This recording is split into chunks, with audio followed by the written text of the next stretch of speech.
عابد صاحب آپ سے آغاز کر رہی ہوں. جو ٹریڈ ٹیرف ہے یا ٹیرف وار ہے اس کا امپیکٹ تو ہمارے سامنے ہی ہے, وہ چاہے کروڈ آئل ہو, وہ چاہے ڈالر ہو, ساری سچویشن ہمارے سامنے ہے. یہی وجہ ہے کہ ہم دیکھ رہے ہیں گولڈ پرائسز ان میں بھی سرج آ رہا ہے, اور یہ کہاں جا کر تھمیں گی. دوسری چیز یہ کہ اس وقت یہ کہا جا سکتا ہے کہ سب سے محفوظ سرمایہ کاری اس وقت گولڈ میں کرنا ہے, اور اس کی وجہ کیا ہے؟ جی بہت شکریہ.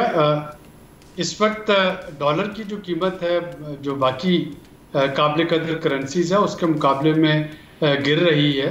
امریکن سٹاک مارکیٹ جو ہے اگر اس میں شیئرز کے جو رجحان کو دیکھیں تو وہاں پہ بھی ایک نمایاں کمی کا سامنا ہے, اور اس کی وجہ سے باقی دنیا کے سٹاک مارکیٹس میں اس پہ بھی ایک نیگیٹو امپیکٹ آ رہا ہے. تو یقیناً گولڈ ایز اے ریزرو جو ہے اس کی ڈیمانڈ بڑھتی چلی جا رہی ہے, اور ممالک جو ہیں وہ اس وقت گولڈ خرید رہے ہیں.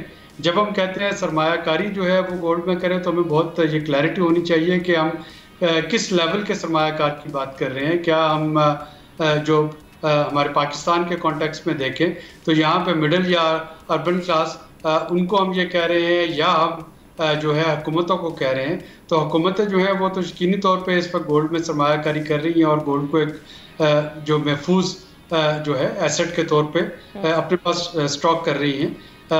یہ ایک اپر مڈل کلاس پاکستانی جو کہ انویسٹ کرنا چاہ رہے ہیں ان کے لیے کتنی سود مند انویسٹمنٹ ہے اس پہ شاید تھوڑا سا بھی ویٹ کرنا ہوگا. یہ نہ ہو کہ آپ اس پروگرام کو دیکھنے کے بعد فوری طور پہ جا کے گولڈ خرید لیں اور اس کے بعد اس کا. اور یہ لانگ ٹرم آپ سمجھتے ہیں انویسٹمنٹ ہے یا شارٹ ٹرم ہے, کس میں زیادہ فائدہ ہے؟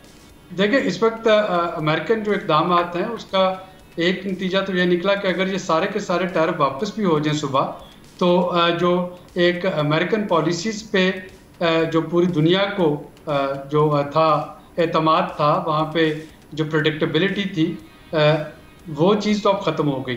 یعنی اگر ٹرمپ آج یہ کر سکتے ہیں تو کل کو وہ دوبارہ سے یو ٹرن لے کے پھر کوئی نئی پابندیاں لگا سکتے ہیں, اور اگر ٹرمپ نہیں بھی رہتے کوئی اور پریزیڈنٹ آتے ہیں تو وہ جو امریکہ کا ایک رول پچھلی کئی دہائیوں سے اس نے دوسری جنگ عظیم کے بعد بنایا تھا کہ پوری گلوبل اکانومی کو جو ہے اس کیپٹلسٹ ورلڈ میں نیو لبرل آرڈر کے ذریعے آگے لے کے چلنا ہے, تو وہ والا اعتماد تو اب شیٹر ہو گیا. اور اگر وہ اعتماد جو ہے وہ شیٹر ہو گیا ہے تو ظاہر ہے کہ اب کموڈیٹیز رہ جاتی ہیں. کموڈیٹیز میں جو آئل اور کروڈ ہے اس کی قیمتیں بھی گر رہی ہیں اسی ٹیرف وار کی وجہ سے. تو یقینی طور پہ فی الحال تو گولڈ جو ہے وہی ایک محفوظ سرمایہ کاری کا سورس ہے, اور یہ غالباً ابھی میڈیم ٹرم جو ہے یہ چلے گا جب تک کہ ہمارے پاس کوئی ایسا آلٹرنیٹو جو ہے کرنسی نہیں آتی ہے جس کو کہ ڈالر جتنی پذیرائی بھی ملے اور جس کی ڈالر کی طرح کی پریڈکٹیبلٹی بھی ہو. سبسکرائب کریں اور بیل دبائیں تاکہ کوئی خبر رہ نہ جائے.